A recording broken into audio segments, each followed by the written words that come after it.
Hi everyone, my name is Ellie Murphy and I run 2030, which is a Charlotte-based ministry for anyone in their 20s and 30s based out of Forest Hill Church. Every year we do something called a relationship night where we have people from our ministry submit questions all about relationships and we bring in a special guest speaker to have a conversation about those questions. So this year, Jonathan and Stephanie Matos, who are some of our campus pastors, came and answered some of our questions. And I had a conversation with them just about love, sex, dating, all the things, singleness, everything. So the conversation was so much fun for us that we decided we wanted to continue it and do this two-part series conversation virtually. The conversation was so long that we had to split it into two parts. So hopefully during one of those parts, we answer your question if we didn't already get to it with a live event. But that being said, I want to say a few things before we dive into this conversation that I had with Jonathan and Stephanie the other day. The first thing is these questions were submitted by people in our ministry. They're people's real, honest questions. They've not been edited by us or changed by us at all. Some of them have been combined because they just made sense to answer them at the same time. And the next thing is we were real and we were honest and we were very open and we were very vulnerable with you guys. So if we offended you at all, we're very sorry. But this is real life for us, and this is us being open and transparent with our personal experiences. We realize that relationships are very, very nuanced and very complicated, and everyone brings a different set of things into relationships and into life in general. And so we are speaking from our personal life experiences. There were so many different things that we didn't even get to touch the surface on or touch the tip of the iceberg on. But with that being said, eat the fish, leave the bones. Do not compare yourself to us and what we necessarily think about something if it does not work for you. Comparison is toxic. So we do not want any comparison. You might be like, hey, Jonathan and Stephanie, this is the way that they say, so we have to be that way. No. You have to do what is best for you. And unless it is the Bible, which we will quote the Bible and we will be speaking some biblical truths. So unless it is the Bible and biblical truths, hold the rest loosely, but hold those biblical truths close to your heart and eat the fish and leave the bones. That being said, I hope you enjoy listening to our conversation. As always, we would love to hang out with you. If you have any questions, we would love to have a conversation with you. Comment below if you do have any questions about things that we said or concerns or whatever. We'd love to talk to you about those if you do have any. But that being said, have a great time listening and I will see you soon. Okay, so question number 4. How important is it to you and your partner to have similar theology? We just talked about this. Yeah, we did. Yeah. We said it's very important to have it like on those core values. Yeah.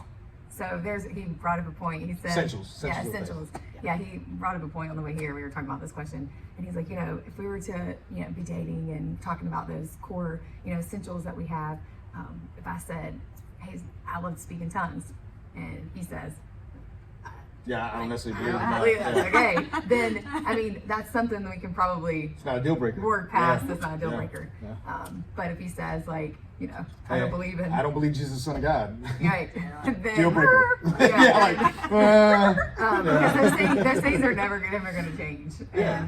And maybe, but I think it's really hard once you get married to someone. Yeah. When those don't align. Yeah, and you ask the question, how does their theology inform views of relationships? How does their theology inform raising children? Yeah, as I say, how does their theology inform how they respond to people, right? I think those are the important questions to ask. This is one that could be a point of tension. You can have somebody who, hey, I believe of a Christ in culture. And then you can have somebody who says, no, I believe Christ against culture. Mm-hmm. So therefore, you can have somebody Christ against culture could be somebody who's very legalistic with their faith. Somebody who's Christ in culture is somebody who has a real balance, of what it means to be Christ in culture, not be compromised by the culture, but still be light and salt inside the culture. Yeah. So that can be one thing, but just know that, the essentials of the faith, as a church, we have essentials of the faith. Yeah. So if you went on our website and you say, hey, what are 4 essentials of the faith? And you could probably look at those in a line. Mm-hmm. And that could be the same thing with the person that you're dating. Like, hey, and maybe that person hasn't really thought about it. Mm-hmm. So maybe just say, hey, I hear the essentials of my church. What do you think? What do you align? And they can probably be like, well, I never really thought about this one. I really considered this one. I'm kind of open on this one. But there's core things when it comes to theology that you want to be equally yoked like the importance of worship, what the importance of grace of God, right? Great, grace over works, understanding of who God is, Father, Son, and Holy Spirit. And obviously that the Bible is the inerrant word of God, that the Bible's not just some collection of mumbo jumbo. No, it's literally God spoke, these words, and they were written down, and they inform every aspect of our lives. So I think when we say equally yoked, meaning essentially that when it comes to faith, when it comes to the Bible, when it comes to God, that your views align, and there are going to be some things like you may have some folks that, hey, I prefer to worship, and I want something that's very conservative in worship and style, where nobody claps, yells, and everybody just sits down. You can come from a worship style where you're breakdancing an aisle spin on your head. There's nothing wrong with that. Hey, David danced, right? But you got to figure out, like, hey, again, what are the essentials and what are just preferences? Yeah, I was thinking the same thing. Like, those main things have to be in line, and you have to agree about those, like those foundational core issues to your faith. But I do think, like, say you're a Southern Baptist and your partner is a Presbyterian, like, I feel like because you're not normally, like, on a Tuesday night when you're chilling at home, like, be debating over baptisms, right? Like, I mean, some people, maybe they do, I don't know. But, like, it's not going to necessarily affect your everyday living, but, like, it would affect, like, kids when you have that, I guess, and baptisms. And so just being communicative about those things, and, like, what kind of church are you going to go to together? And maybe if you decide, like, from the very beginning, like, we're only going to non-denominational churches because I'm not Southern Baptist and you are, or whatever, and I don't like this and this, there's, like, so many options nowadays, and non-denominational churches are, like, everywhere. Absolutely. So I think now you could probably make it more easily, or you can make it happen more easily than any other time in the world. But And with those nuances, remember, you guys are going to be becoming one flesh, leaving and cleaving. You guys are going to be growing together. And, now after 12 years of marriage, I mean, our theology is, like, perfectly aligned. There's probably nothing that we disagree on because we talked through everything. And even some of the questions that either she had or I had, we're like, hey, let's do a deep dive. Let's study together. Let's see what the word says. And then, but we're pretty much aligned in absolutely everything. I mean, I don't think there's anything that we, but again, that's over time, right? I mean, it sounds fun. Yeah, it sounds fun to, like, have those conversations. And so it kind of leads into that, which we were just saying, kind of leads into this question, which is, how do you handle input from Christian parents who you don't agree with? Stephanie, I feel like you would have a good perspective on this. Take us away. Mama Jiggins, you watching? I think we all have opinions. And, I've learned how to, when people give their advice or their opinion, even if I don't agree with it, I've learned how to just listen to them and then maybe take what I want to take and kind of just disregard what I don't think is right. Or I maybe don't agree with, because when it comes to rearing your children, people sometimes can be so, like, well, I think you have two extremes. You have people who can be, like, so judgmental on how you're raising your children, but then I think you have those people who come from good places and they're really trying to help you and, say, hey, this is my experience. And I think just being able to kind of see those ones who are coming from that negative perspective and seeing those who are actually trying to, speak kind of words of wisdom into you, sometimes I think you can take it away, and maybe you're not really receptive at that moment, but what I found is if I just kind of settle in on it, sometimes I may not have agreed right off the bat, but if I kind of let it soak in, sometimes I can take different points from them, and I'm like, actually, maybe I do kind of agree with a little bit of this, or maybe I should try this or try that. And I think you can also, especially if they're friends of yours, I think a lot of times I've tried to be more open and, like, not vocal in a bad way, but just more vocal in general, and speaking truth in love. And so I think you can do that with, especially Christian parents that you're, like, kind of doing life with. I think sometimes, especially if they're wanting a response, you can kind of do it in love and say you appreciate what they're trying to show you or teach you, but maybe you just feel this way about it. But yeah, I think a lot of times I just, even though I may not agree, I just don't respond. I just kind of take it in and then maybe take what I want and disregard the other. Yeah, I have, like, a super opinionated mom, and so she's always, like, she gives great advice. I love her. She's, like, my best friend. But my question to this question was, are they giving you bad advice, or Right. are they giving you advice that you just don't want to hear? Because a lot of times your parents, they can give you bad Sure. advice depending on who your parents are, right? But sometimes your parents know you better than anybody else in the world, and Yeah. they want to see the best for you, so they're actually going to tell you the honest truth. Yeah. And it kind of hurts to hear. And so I know that my mom has done that a lot with me, where I know that if I'm in the wrong, my mom's going to tell me. Yeah. And so I don't know, that was kind of my question. Like, is Yeah. it bad advice or advice that you just don't want to Yeah. hear? And I think that's why to soak it in, like, Yeah. you know, taking it, Yeah. and then just like when I said, let's let Yeah. it soak in, and then I'm, maybe that I do need to Maybe you did. reflect Yeah, a maybe little I bit, did need to hear it. because Yeah. sometimes you Yeah. don't want to hear it right off the bat. Totally. Yeah. And then you have to consider the source, right? Mhm. You have to consider the source. All right, hey, you know, what is it that's being said? And if something triggers you or you don't kind of like what you're hearing, instead of assuming you fully understand the question, you know, or the context of where the question's coming from, ask questions. Hey, what made you ask me that question? Where's that coming from? Yeah. Is there something that you saw that, you know, is leading you to even begin to ask me that question or give me this advice? So ask more questions. And what could happen is simply, and I'm just, again, these circumstances could be a variety of different ways. But what if the question they're asking is based upon context that they don't have completely? Yeah. And by you giving them that context, like, oh, I didn't know that. The question that perhaps might have triggered you, you know, it's not going to be something that's just triggering anymore. But even if it did trigger you and they did understand the full context, you know, again, receive it with grace. Kind of like what Stephanie said, I love it. Hey, you ask more questions in regards to, you know, give them the answer, but hey, what led? Ask more questions. Make sure you understand where they're coming from. And then just chew on it. You don't have to respond to it. You don't have to you don't have to apply it if you don't want to. Because at the end of the day, hey, you now have your own family. Like you've become one flesh. You leave and cleave.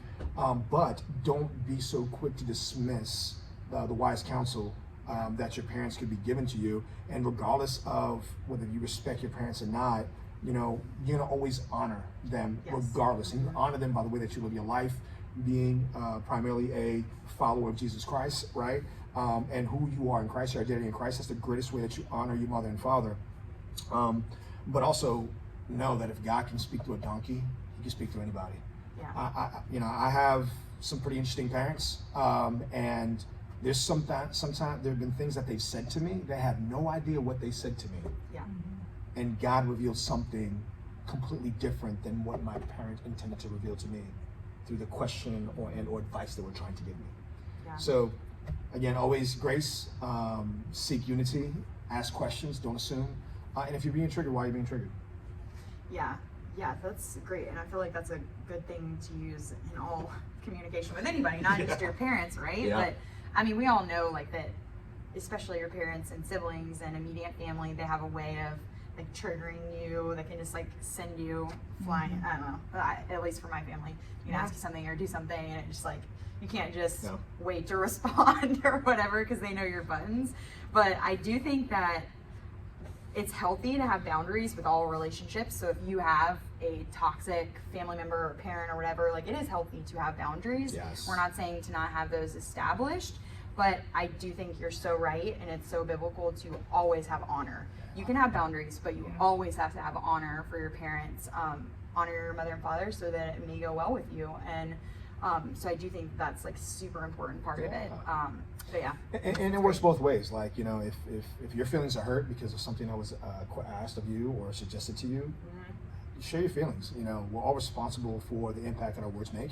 And you always want to own that, regardless of whether you think, you know, you're right, wrong, or indifferent. You always want to own up to the feelings that that come about because of the things that you say. Yeah. Yeah, and I think you made such a good point too, Stephanie, where it's like, eat the fish, leave the bones, take what you can, leave what you can't, and have healthy boundaries in the situation if possible. So, okay, the next question is, are there any books, sermons, podcasts, or other resources you would recommend on the subject of relationships and sex? Yeah, the biggest one, I gave it to you guys last time. I really hope you read that book. It's a phenomenal book. I'm actually going through it right now again after I recommended it to you guys. It's Christopher West's, the title escapes me right now. I will post a picture of it on our Instagram. Our bodies are, no, wait, Yes. the one that you, Yes. Oh. We'll post a link in the bio of this video. Yes, or we're gonna post a link in the bio. We Absolutely. talked about it. It looks great. I haven't read it. Yeah, but you our know- bodies are. Oh man, I can't. It's by Christopher West, and Ellie's gonna get it to you. I think so. If you look on the 2030s Instagram, she did put a post on there. I don't know if it still has. It's still up there. Yeah, I'll put a link. But I will say this though. So instead of a book or a podcast, all those are good. You can probably Google search and find many of them. I want to suggest this though. If you have, been through a season of life where hey, you've been very promiscuous and you're trying to come out of that, counseling is huge for that. Please consider counseling. If you've had traumatic sexual experiences, please get counseling. Begin to try and unpack, what you've experienced and how it's impacted you. Oftentimes we have difficult experiences in life, and whether we realize it or not, our brain doesn't know exactly how to process that, and it stays stuck, and it begins to impact other aspects of your life, and we don't even know it. That's essentially the definition of trauma. So when it comes to sexuality, we've had all these varying experiences. So I just want to encourage you, please, consider counseling.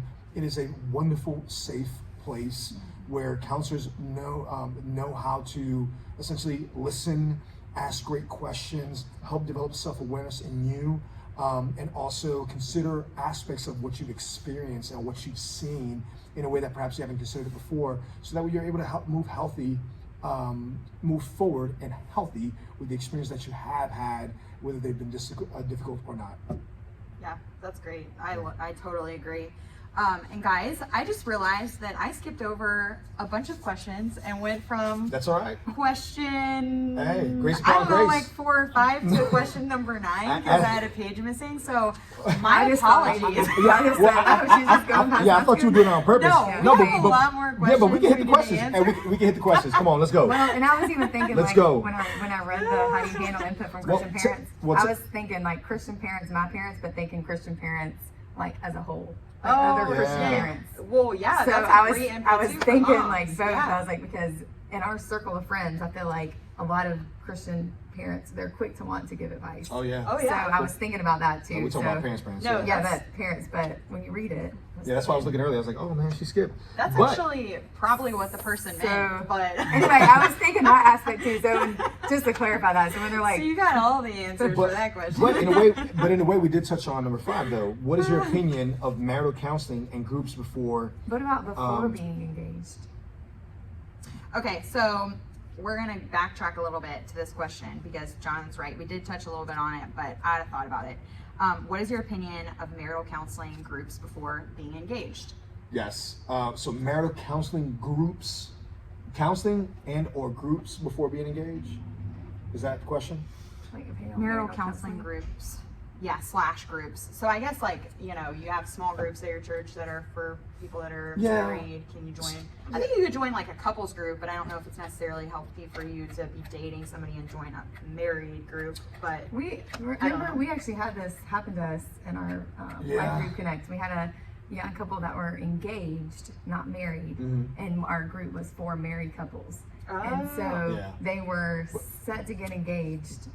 Yeah, but this is different. Like, so if you're just dating, I would probably not get into a couples group or even marriage counseling unless you've made that commitment that hey, yeah. we're gonna get married. Like, hey, so because marriage counseling is not gonna say whether you should get married or not. Yeah. What marriage counseling is going to do is going to really help you create self-awareness of yourself and self-awareness of how others receive you within that marriage. It's going to help you understand your values in regards to every aspect of your communication, how you see each other. It's going to speak into, it'll address God, it'll address money, it'll address sex. It'll have you to really have an in-depth discussion of all those areas of the relationship, but it's also going to unpack, your of how your parents' marriage has impacted you, Yeah. and how the impact of that it's going to bleed into or pour into this prospective marriage that you're going to have. So again, creating self-awareness. So marriage counseling, yes, if you made the commitment, and you guys are engaged and you're going to get married.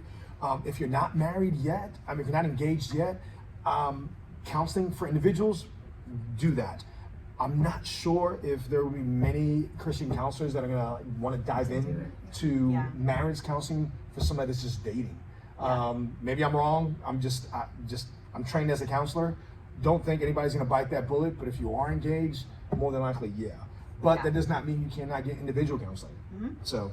Yeah, like me and my husband Sam, we had both been in counseling pre even finding each other for a long time, which I highly recommend. But then a couple months into dating, we were like, why are we gonna wait for premarital counseling for them to tell us She whether just or not... debunked everything I said. Yeah. I totally agree with what you're saying too. And Sam like looked at me like I was crazy, and he's like, "We're not going to counseling. Guys We ain't don't doing have any that." issues, right?" And I was like, "Let's just go and like see if we're okay, and like make sure we're not totally toxic or whatever." And we get free counseling here at Forest Hill through work, so we were like, "Let's just go and talk to them and make sure the problems that we're having are like average, you know," and they were. And so it was like really cool to get that third party unbiased perspective together. And then we moved into premarital counseling, and which is awesome because a lot of places will give you all these like quizzes that you take to see how compatible you are. Wish we would have did it. We didn't do it. Stuff. So that's God's grace. Would not recommend. You can do it now. No, we have. We have. Oh, and it's great. awesome. Yes. It Love turned it. out to be good. Yeah. I was very Awesome. reluctant Yes. at first. but- They said I was an amazing husband. I'm just saying, hey. Yeah, and it'll tell you like what you need to talk about and all that kind of stuff, and things that you need to communicate. And then we still go to counseling even though we don't have any like major issues. We just kept it going because that regular check-in is like very helpful for us. But we like your vehicle. yeah, Absolutely. but at the end of the day, it's like whatever works for you guys and whatever your situation is. I don't think it hurts to get another perspective, but I don't know. Different people have different opinions on all that. But okay, and the next question that we have two more questions that we're going to answer. The next one was, how do you balance having a healthy marriage and having kids? Yeah. Here's our filter. What's our filter? We say it all the time. Oh, it's God, your spouse, your kids, and then everybody else. And then everybody else. That has to be your filter. It's like your relationship with Christ, my Stephanie, and then my girls, and then everybody else. So that's the priority. That's the filter of how we make our decisions. And as far as kids are concerned, typically what tends to happen is the following: that people get married, they have kids, and quickly the kids now become the center of the marriage, and then the marriage revolves around the children. But what needs to happen is, no, the marriage is the center of the family unit, and the kids revolve around the marriage. Therefore, I am never going to put my daughters in front of my wife for nothing. Matter of fact, I come home and I get bum rushed by my girls, and I'm stiff on them like I'm playing football, because the first person I'm greeting when I get home is my bride. Yeah. I'm giving her a hug, I'm giving her a kiss, I'm loving on her. She comes first. My girls know the order themselves. If you ask them, hey, what's the order? They're like, they're sarcastic, but they get that, because then when daddy says, hey, mommy and daddy going on a date, there's no fighting, there's no arguing. They know what time it is. Yeah. That's great. Yeah. I think that's how we do it. Yeah. And I think that's healthy. I saw a meme like the other day that says, and I don't have kids, so I have really no thoughts on this. I'm married but no kids. But I did see this meme and I was like, this is great. It said, the best gift that you can give your children is being madly in love with their mother or father. Amen. And, preach. Yeah, and I was like, I think that's probably true. No. It's 100% true, because that's how they learn how a man should treat a woman, how a woman should treat a man. Yeah. So everything they learn how to conduct themselves in relationships comes from the dynamic of how the husband and wife treat them, and handle conflict in front of the children. Like if we're in disagreement, we're not going to run and hide. Yeah. No, we're going to have that discussion in front of them and show them how to manage conflict in a healthy way. Yeah. Right? So I think it's true. What were you going to say, baby? no, I think that it's like for the woman, it's probably harder to balance that, because you're the one that's usually the caretaker, the giving the baths, the fixing the meals. I do baths. You shooting shots on film? Stay-at-home dad. I thought I was a stay-at-home dad. Like, you see this? So I think is for me in our marriage, I have to make sure that I'm like keeping that more top of mind, because I'm the one that's constantly taking care of them. Yeah. And not that you're not, but the women are more the nurturer. Yeah. So naturally, we're the ones that have to do more for them. In full transparency, we've been married for 12 years. We dated for another 7. And just recently, the other night, like, we were laying in bed, and I was honest with her. I said, hey, babe, lately I kind of feel that your main priority is what am I doing to entertain the girls and keep the girls, and I kind of feel that consideration of me is not of the most highest priority. And that's a hard conversation to have, but I wasn't angry. She wasn't angry receiving it. She listened to me. And, and the next morning she's like, hey, I have to think about, Jonathan, you're right. I kind of have been. And it wasn't, I wasn't mad at her. She wasn't mad at me. It was kind of just like, hey, babe, like I'm feeling this way, and she considered my feelings instead of saying, well, instead of her going into the facts. Well, I've done this, I've done this, I've done this, I've done this. So why are you feeling that way? Yeah. You see what I'm saying? It was more like, let me consider his feelings. Which on the flip side, guys, we're typically the ones that go facts and not consider feelings at all whatsoever. This time I was looking around and she handled it way better than I did. So. Yeah. So how do you prioritize him over the girls? Because you were saying normally, like as a mom, like that's a struggle. Like how do you keep that balance in check? So I think for me, it's being more vocal with them. So he's really good about, saying who comes first, who doesn't, all these kind of things that you say to them. Whereas I'm usually like, oh, let me just come over here. No. I have to like really be mindful and say, no, I'm going to go downstairs. Me and your dad are going to watch a movie.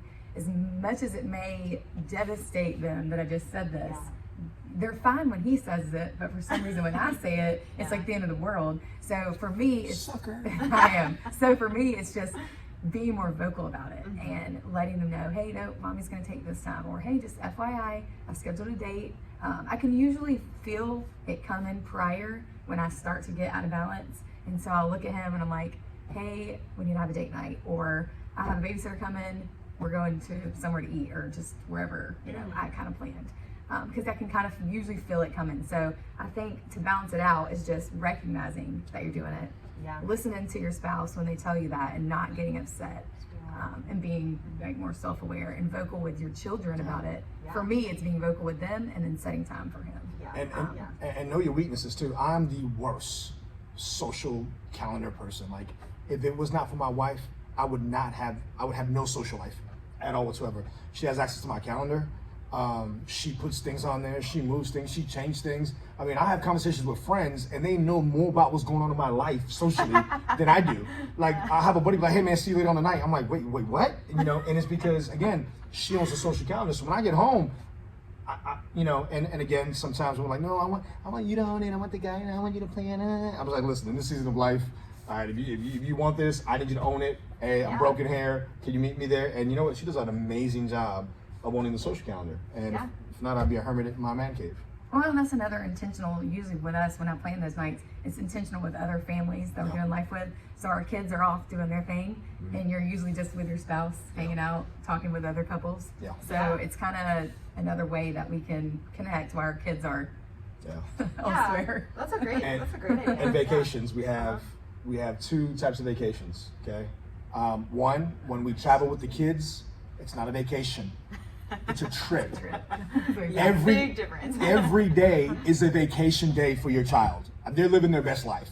So we take them somewhere as a family. We'll do like a 8 day, 7 day somewhere, and that is a trip. I don't rest. It is torturous. Stephanie has the time of her life.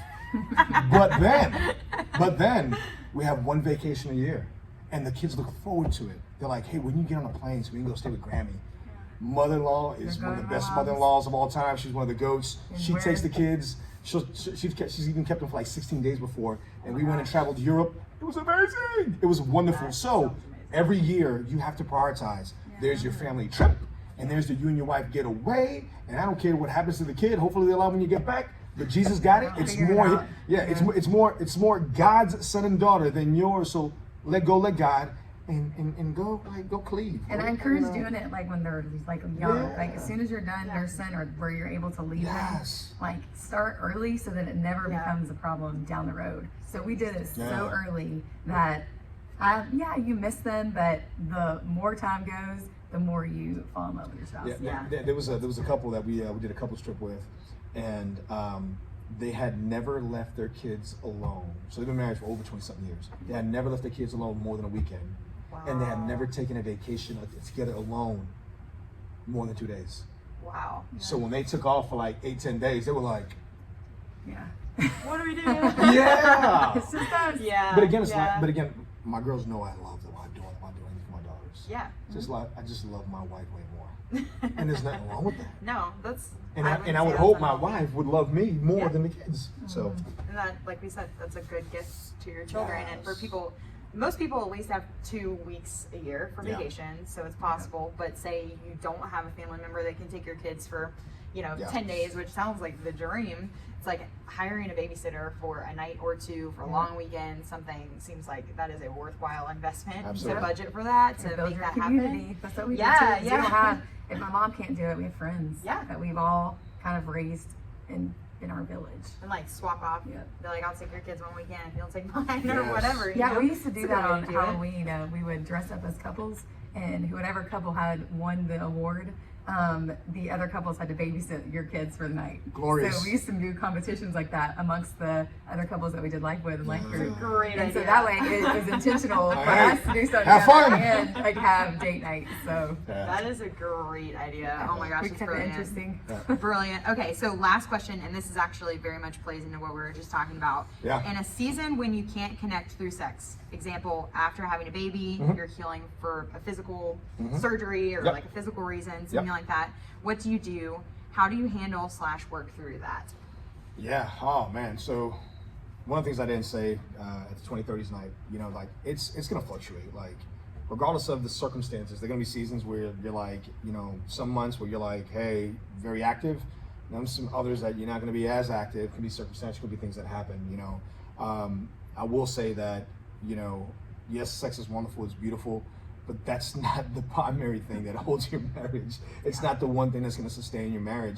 I do remember, again, we had 4 kids. We had 4 kids. There's a lot of time. And there's, and there's, that season, now they're a little bit more self-sufficient because the youngest one is like kindergarten, but like, there was a season where, man, we had a plan. Yeah. They're like, hey, listen, if it don't happen now, it ain't happening for like 4 days or whatever the case may be, or, and kind of just like, talking and like, and obviously when after having a baby, right, there's complications and stuff like that. But, you love your spouse, you love them. And when you're putting your wife or your husband before you, they're more important than you. What's more, and I'm looking to serve them over my own needs. That trumps all that fire that's inside of me as far as like, the sexual, I'm not minimizing the sexual thing, but it's like, hey, my wife's not well. So I'm gonna make sure I'm serving her and caring for her and being whatever I need for her. And hey, that's gonna come eventually. That's just, it's gonna come eventually, hopefully. But if it doesn't, again, that's not the main thing that's sustaining, your marriage. So it's one thing that you can't, and there's another thing that you won't. Yeah. So that's 2 different things. But if you can't, hey, you can't. But I was thinking about this question. I'm like, there's so many things that me and Stephanie love and enjoy. And as we study each other throughout the years and gotten to know each other, like she's taking on my likings. Like, she's not from Brooklyn, New York. She's become like the most avid Brooklyn Nets fan. Like she wears the gear more than I do, and but she loves what I love, right? And then me, like I can't stand hiking. Like, I'm just like being outside but you know what? We went to Switzerland and I grew to love it because the time I got to spend with her. And although my calves were killing me and my quads were killing me, my back was killing me, but I'm like, I saw how much she was enjoying herself, and I love to please my wife. I love to see her glow. I love, one of the greatest compliments that anybody can ever give me is when they say, man, like your wife's really glowing. I can really see how well you guys are doing because she's doing so well. And like that makes me feel amazing because like I want to serve my wife. I want her, like I ask her all the time, hey, do you feel like Christ himself is loving you through me? So I want to serve in every way, and that's what's going to drive the sexual intimacy, not because she has to, because she wants to. And the other way around, the same thing. Like, she's studying me like no other. She knows what I like to do. She studies me. She knows when, hey, it's been time that we need to go out, or hey, let's go to this particular restaurant because I know you really aren't like this. Yeah. Hey, Brooklyn's coming into town, or how about we go to a trip to New York and we do this and that. She's always thinking about me as I'm always thinking about her, and as a result of that, that's where the sexual intimacy comes into play. Yeah. And with the question, I'm like, I was joking around at the relationship night, I said, how many times a week? And I said, 5 times a week and twice on Sunday. That was a joke. But and I didn't ascribe a number as to how many times, because what happens is that when you're solely seeking to love your wife or your spouse, and you put them before your own needs and you put them as more important, that's just going to naturally happen out of the love that you experience Christ himself loving you through each other. It's just going to naturally happen, and you're not going to feel like you're being guilted into something, or I haven't done it so I need to do it. You know, it's not viewed that way. You're going to want it as much as they need it, you know, and vice versa. So that's how I would answer that. So yeah, I mean, well, I was thinking about that particular example. Well, you know, after you've had a baby, I mean, you're not even thinking about it. Like, it's not even running across your mind. And I think in the examples like that, like you said, like you just want to love on them. Yeah. And especially like when a physical reason or something, you're just wanting to be there with them. And then a baby, I mean, you're so excited that we brought this little, human into the world. And so you're bonding through a whole different experience. Absolutely. So whether that's a baby or, a physical element, so you're able to still feel the love even though you're not intimate. So. Yeah, that's good. And again, with the sex thing, talk about it. Have a conversation with your spouse. Let them know how you're feeling. Let them know what's going on with you. Let them know what questions you have. All those things. I mean, like, I would ask that. I mean, I've asked Stephanie that question before. Like, hey, man, how many times would be good for you? Like just curiosity. But there's nothing wrong with asking that question, right? And understanding why, what not, or hey, what makes you think about it? What makes you not think about it? Yeah. What brings it top of mind? What doesn't bring it top of mind, right? What are the things that make you think about it? Just all the, like studying your spouse and vice versa, it's part of the journey. Yeah. There aren't no rigid rules and cookie cutter box experiences for all marriages. God created them all differently, and the expression of who he is in every marriage involved with culture, values, and all these things, it just continuously evolves. So. Yeah, the situations and the circumstances are so like nuanced for everyone, and everyone's situation is very different. So it's just important for everyone, all relationships, you should be communicating a lot, and you should be talking through it with your partner, and like you guys have been saying, and I think that's like the most important part of it. But yeah, that was great. Thank you guys so much for all of your amazing input, for all of your amazing advice. If you are still with us watching this, you have held out for a long time. Hopefully we answered all of your questions. And we're at the end of them. So that's a wrap. And I'm going to post the first part of the relationship night as well. So hopefully you guys can watch that and get something from the both of those. But thank you so much for tuning in, and we will see you soon. Bye.